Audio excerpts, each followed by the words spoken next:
22 de janeiro, os santos Vicente e Anastácio.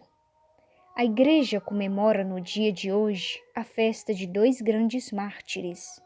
São Vicente, em cuja memória Santo Agostinho fez diversos sermões, nasceu em Saragossa, na Espanha, e recebeu do bispo Valério o diaconato. Valério com dificuldade falava, para que aos seus diocesanos não faltasse a pregação da palavra divina, encarregou a Vicente da missão de pregar em seu lugar. O jovem diácono desempenhou-se com tanta proficiência deste seu cargo que a diocese de Saragossa se distinguiu pelo espírito de piedade. Quando Diocleciano principiou sua perseguição, apareceu na Espanha seu emissário Daciano, com ordem de exterminar a Igreja Católica naquele país. Valério e Vicente foram suas primeiras vítimas. Valério foi mandado ao desterro e Vicente submetido a cruéis torturas. Tão desumanas elas foram que assim opina Santo Agostinho, que para sofrê-las era preciso uma assistência especial divina. O mesmo Santo Padre elogia em Vicente uma paciência angélica, uma tranquilidade imperturbável e uma paz tão extraordinária que causou a admiração e o espanto até aos próprios algozes. Daciano, ao ver isto, não pôde dominar sua fúria, que se manifestava no seu olhar faiscante e na sua voz trêmula. Mas Deus não abandonou seu dedicado servo. O cárcere do mártir encheu-se de grande luz e os anjos desceram, cantando com Vicente o louvor de Deus.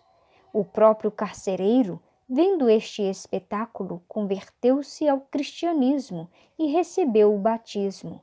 Os cristãos, a que antes era vedado entrar em comunicação com o diácono mártir, aproximaram-se dele, beijaram as suas feridas e embeberam panos do seu sangue, guardando-os como preciosas relíquias. Para que os cristãos nada pudessem fazer com o corpo do mártir, Daciano deu ordem que fosse lançado num pântano, mas um corvo defendeu-o contra as feras. Determinou-se então atirar com ele ao mar, mas o mar o despejou. Os cristãos tomaram o corpo e sepultaram-no numa capela perto de Valência. Mais tarde, as santas relíquias foram transportadas para a abadia de Castres, em Languedoc, na França, ocasião em que observaram muitos milagres. Chosroes, rei da Pérsia, tomou Jerusalém em 614 e, nesta ocasião, apoderou-se do santo lenho e levou-o consigo. Deus serviu-se desta circunstância para operar a salvação de muitos persas. Um deles foi Anastácio, filho de um célebre feiticeiro. A Santa Cruz, de que tanto se falava, excitou também sua curiosidade e o desejo de a ver. Sem ter a intenção de abraçar a religião de Cristo, nela se instruiu e sua admiração cresceu à medida que se aprofundava nos santos mistérios. Depois de algum tempo, dirigiu-se a Hierápolis, hospedando-se em casa de um artista cristão. Este, no intuito de fazê-lo conhecer a fundo a religião cristã, convidou-o para assistir a diversas reuniões cristãs. As santas imagens, as representações dos santos mártires, tocaram bem ao vivo o seu coração e despertaram nele o desejo de, como eles, um dia poder sacrificar sua vida em testemunho da fé que estava prestes a abraçar. Após longa preparação, recebeu o santo batismo e entrou num convento em Jerusalém. Seu zelo era tão vivo e ardente que em pouco tempo, entre os irmãos, era ele o primeiro em virtude e santidade.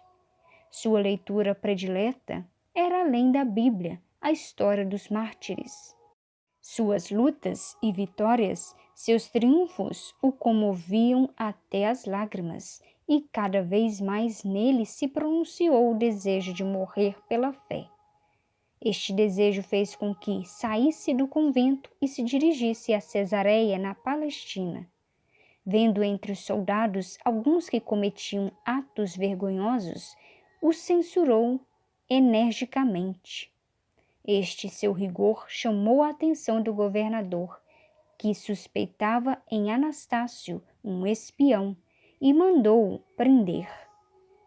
Perguntado pela religião que professava, Anastácio respondeu que tinha abandonado a magia para ser cristão.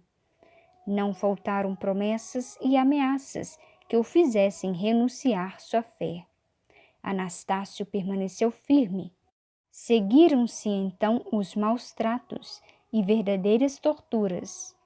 Anastácio, porém, a tudo só tinha uma resposta: sou cristão e como cristão quero viver e morrer.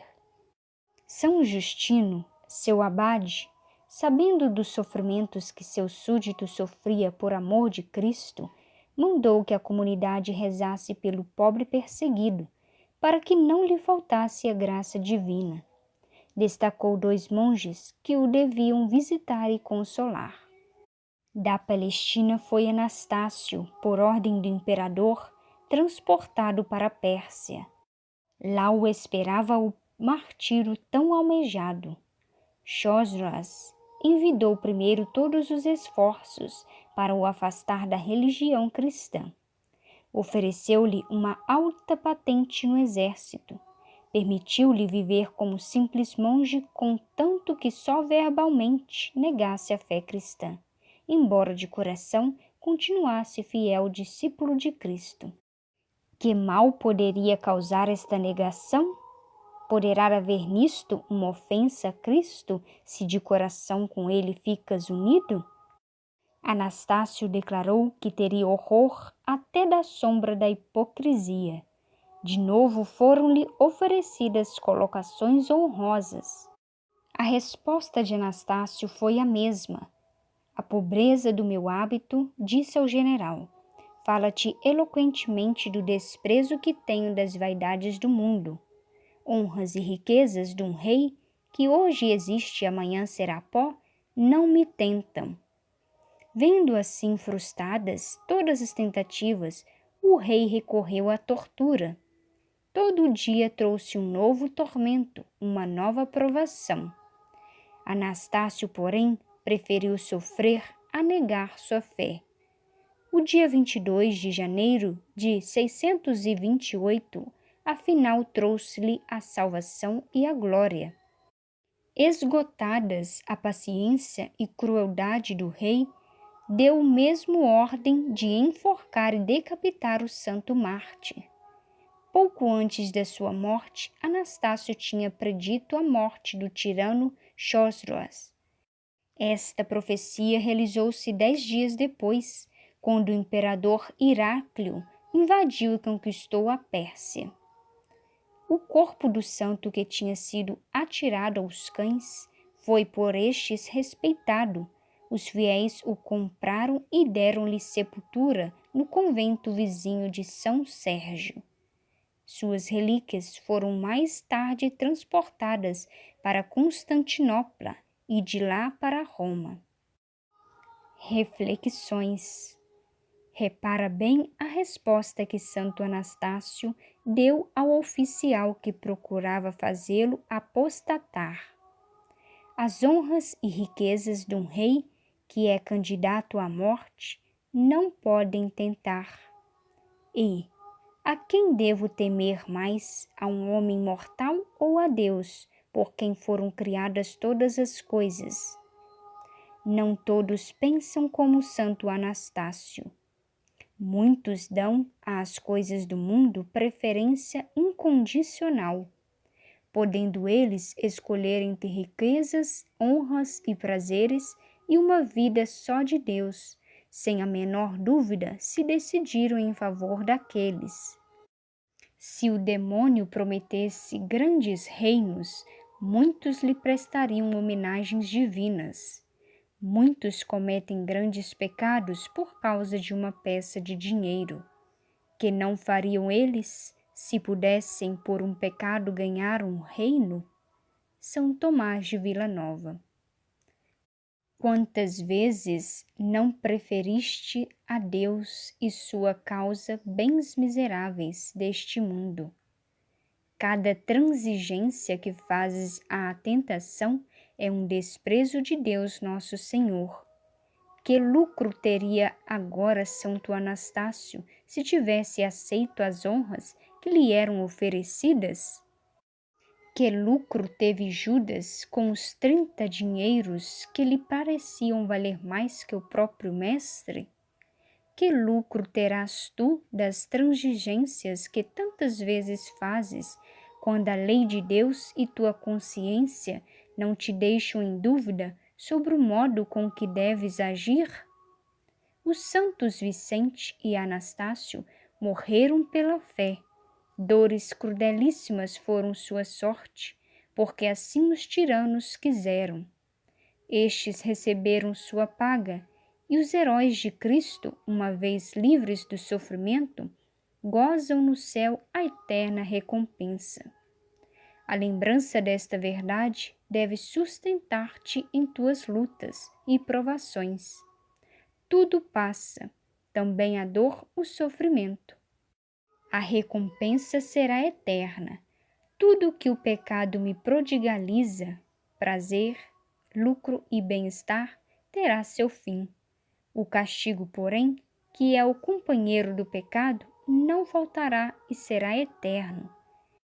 É isto que Santo Agostinho quer frisar quando no seu panegírico a São Vicente disse: teve fim a ira, a crueldade de Daciano, como fim teve o martírio de Vicente. O castigo de Daciano ficou e ainda perdura, como ficou e perdura a recompensa de Vicente. Santos Vicente e Anastácio, rogai por nós.